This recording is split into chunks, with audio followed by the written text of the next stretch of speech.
সুজির উপমা বানানোর জন্য মা প্রথমে একটা ফ্রাইং প্যান নিয়ে তাতে রিফাইন্ড অয়েল দিয়ে দিল। এরপরে মা রিফাইন্ড অয়েলের মধ্যে পেঁয়াজগুলোকে দিয়ে দিল। এরপরে মা তার মধ্যে দুটো লঙ্কা কুচিয়ে সেগুলোকেও পেঁয়াজের সাথে ভেজে নিল। পেঁয়াজ এবং লঙ্কাগুলোকে খুব হালকা করে ভেজে নিতে হবে, কারণ উপমা বানাতে পেঁয়াজগুলোকে খুব ব্রাউন করে ভাজার প্রয়োজন হয় না। উপমাতে সর্ষে ফোড়ন মাস্ট, তাই মা এবার ফ্রাইং প্যানের মধ্যে সর্ষে ফোড়ন দিয়ে দিল।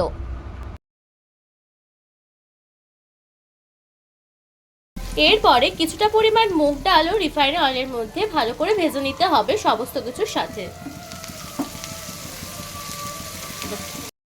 পেঁয়াজটা খুব বেশি ব্রাউন করে ভাজার দরকার নেই, হালকা হালকা ভাজলেই হবে। এরপর ফ্রাইং প্যানের মধ্যে এক বাটি শুকনো সুজি নিয়ে ভালো করে নাড়িয়ে চাড়িয়ে নিতে হবে। ভালো করে নাড়িয়ে চাড়িয়ে নিতে হবে।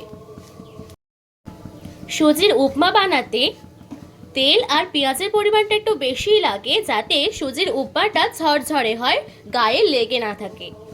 এরপরে তার মধ্যে হাফ চামচ লবণ দিয়ে দিতে হবে। সুজিটা বেশ ব্রাউন করে ভাজা হয়ে গেলে তার মধ্যে 2 গ্লাস জল দিয়ে দিতে হবে। এরপরে জলটা দিয়ে খুব ভালো করে নাড়তে হবে। বন্ধুরা, যদি তোমরা আমাদের চ্যানেলে নতুন হয়ে থাকো তবে অবশ্যই আমাদের চ্যানেলটিকে সাবস্ক্রাইব করে দিও আর পাশে থাকা বেল আইকনে ক্লিক করে দিও।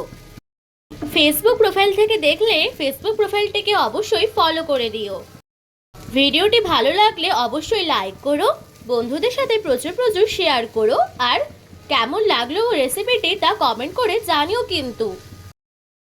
5-7 মিনিট এরকমভাবে নাড়িয়ে চাড়িয়ে নিয়ে একেবারে শুকনো ঝরঝরে করে নিতে হবে।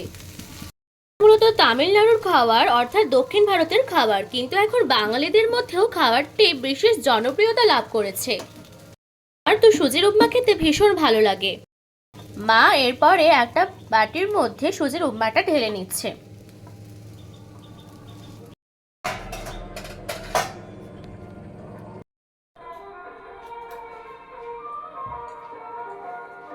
ওয়াও, এরকম নিত্য নতুন খাবার খেতে কে না ভালোবাসে। আমার তো ভীষণ ভালো লাগছে। তোমাদের যদি ভিডিওটি ভালো লাগে তাহলে অবশ্যই কিন্তু ভিডিওটাতে একটা লাইক দিয়ে দিও। আমাদের চ্যানেলটিকে যদি এখনো পর্যন্ত সাবস্ক্রাইব না করে থাকো তাহলে অবশ্যই সাবস্ক্রাইব করে দিও, পাশে থাকা বেল আইকনে ক্লিক করে দিও, আর বন্ধুদের সাথে প্রচুর প্রচুর শেয়ার করো। আমাদেরকে প্লিজ সাপোর্ট করো, যাতে আমরা আরো এরকম অনেক রেসিপির ভিডিও তোমাদের সামনে তুলে ধরতে পারি। ধন্যবাদ।